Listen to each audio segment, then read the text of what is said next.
Hello, my name is Anton Shekhovstov. I know it's a very difficult Russian name. Thank you for having me here. And Leo Casey asked me to talk about the developments in Russia and the crisis of democracy in Russia. But I was looking at Russia in my book, which is recently published. It's on the relations between Russia and the West and far right. So my question in the book, I have a chapter devoted to Russia and the developments there.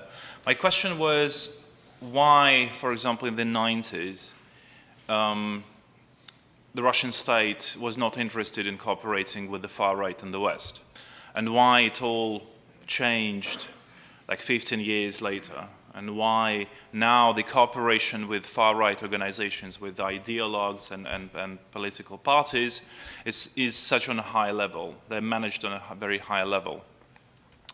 And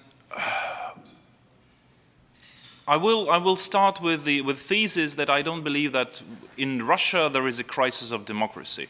I would say that there is a crisis of democratization. In my opinion, never in its history Russia was actually a democracy. What happened after the fall of the Soviet Empire in 1991, that Russia did not become a democracy, but it started a process of democratization. And it failed with the first steps. Boris Yeltsin, who was the first president of Russia, was an old Communist Party functionary. You cannot simply change from state communism or from the authoritarian regime to a democracy. But at least he started some developments. I think they partially failed after the tanks fired at the Russian parliament in 1993. There was a conflict between the parliament, or the State Duma, as they say it in Russia, and the presidency. And Yeltsin decided just to call in tanks and storm the parliament with the tanks. In 1996, when President Yeltsin was re-elected, those elections were completely stolen. Those were not fair elections. They were not free, not fair. And the West simply ignored this fact and accepted President Yeltsin for his second term. But what was interesting in comparison to what they have now in Russia and the Yeltsin period is that still power was not concentrated in one hand. It was concentrated in the media, and the powerful media. The media were so powerful because it was owned by different oligarchs who competed with each other with the use of the media. So that was an instrument, and that gave the media sort of a freedom. It all changed with the rise of Putin, and when Putin was elected president of Russia in the year 2000, so he did several things that even decreased the chances for Russia to democratize and modernize.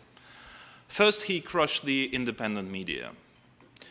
All the media were put increasingly put under the control of the state. Disloyal oligarchs were either imprisoned, or they were sent away from Russia, or they managed to flee Russia.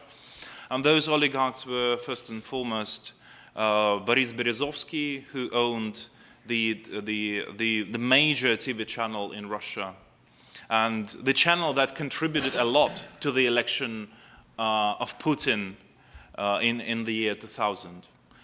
Then Gusinsky, another oligarch who owned the NTV channel, fled to Israel.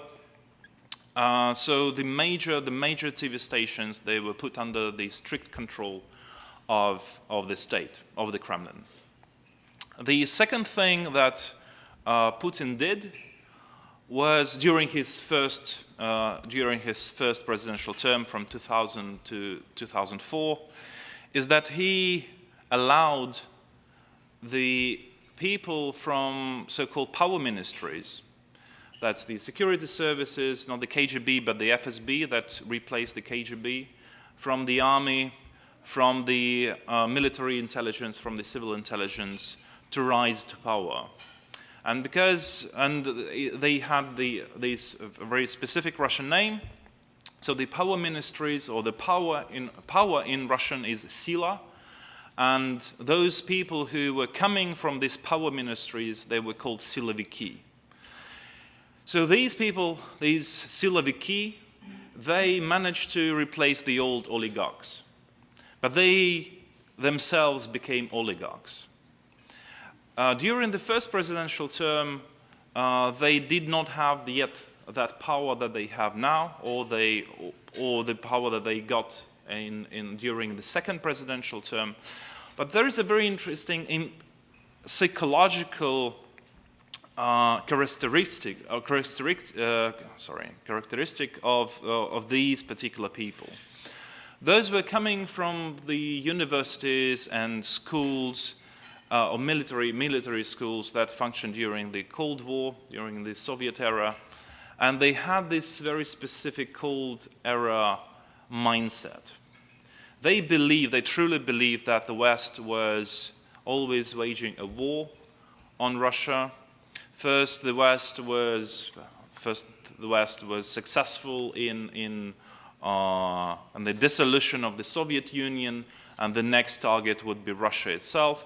So they truly believed in all this. But in 2000, in the first presidential term of Putin, they still did not have the power they have now because of one particular reason. That Putin was still trying, Putin enjoyed actually the honeymoon in its relationship, in Moscow's relationship with the West. If you remember, after the terrorist attacks in September 2001, Putin even suggested that Russia could help with the operation in Afghanistan. So, and many Western politicians were looking at Putin as a young reformer, which was obviously a huge mistake, but that was the setting at that time. Despite the repressions against the media, despite the attacks on politicians, still the West was thinking that everything was going quite okay. So Putin enjoyed this honeymoon with the West, and because these Siloviki were so anti-Western, so Putin really just kept them he still kept them far from having the power that they have now. But then something happened in the post-Soviet space. If you remember, in 2003, 2005, there was a series of color revolutions in the post-Soviet space. First in Georgia, and Russia basically ignored that revolution in Georgia in 2003, but then came the Orange Revolution in Ukraine in 2004, and then another revolution in Kyrgyzstan in 2005. And then Putin thought that, so basically this honeymoon finished with the West, and the West is trying to undermine Russian influence in the post-Soviet space. And this is when the Siloviki came in and said, we told you that all the time, the West is trying to destroy us. And there was this huge fear of a color revolution in Russia itself. A color revolution that would be not only aiming at undermining Russia's so-called influence in the post-Soviet space, but trying to repress undermine Putin's regime as such. And this is when Putin became extremely repressive already since 2005. Some Russian scholars would probably not agree with me saying that repressions came later, but I think that 2005 was the time when ideology started to play a great role in in the domestic policies, and also in the international relations that Moscow had.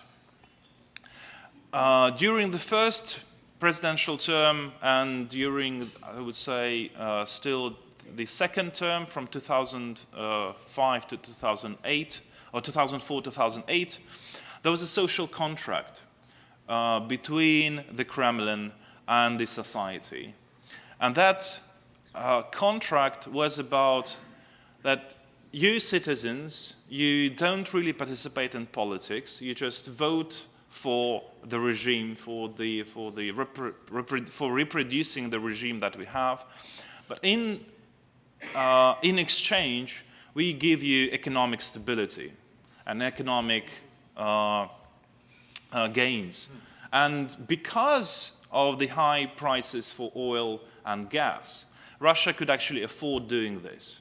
And this contract was valid for many years. But unfortunately for Putin's regime, the economic situation, especially after the financial crisis of 2008-2009, the economic situation in Russia started to deteriorate.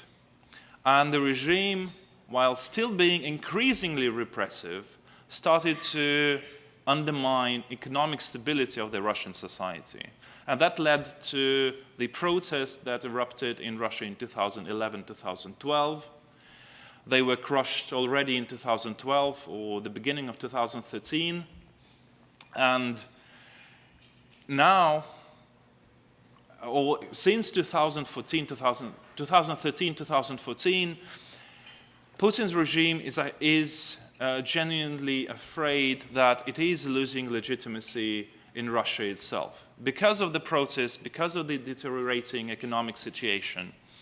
And one way to regain legitimacy that Putin's regime enjoyed for so many years was to perform a land grab in Ukraine, to start a war in Ukraine, to mobilize the population in Russia on these pseudo-patriotic grounds. And it worked. In March 2014, when Russia illegally annexed Crimea, the Ukrainian Autonomous Republic, the approval ratings of Putin started to grow again. And they were around like 87%, which is unimaginable for any Western leader. But with this annexation and with the war with the Ukraine, that was previously called a brotherly nation, Putin managed to reclaim legitimacy that he enjoyed. Unfortunately for him, the economic situation in Russia is again deteriorating, and the Crimea drug, or the Ukrainian war drug, is wearing off.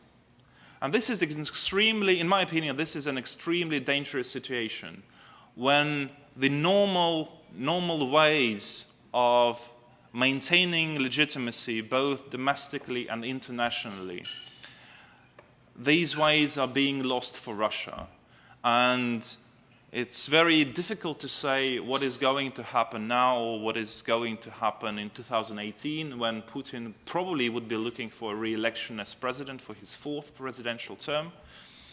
So I think the West should be worried about the actions that Putin's Russia may take in order to keep on going. Thank you.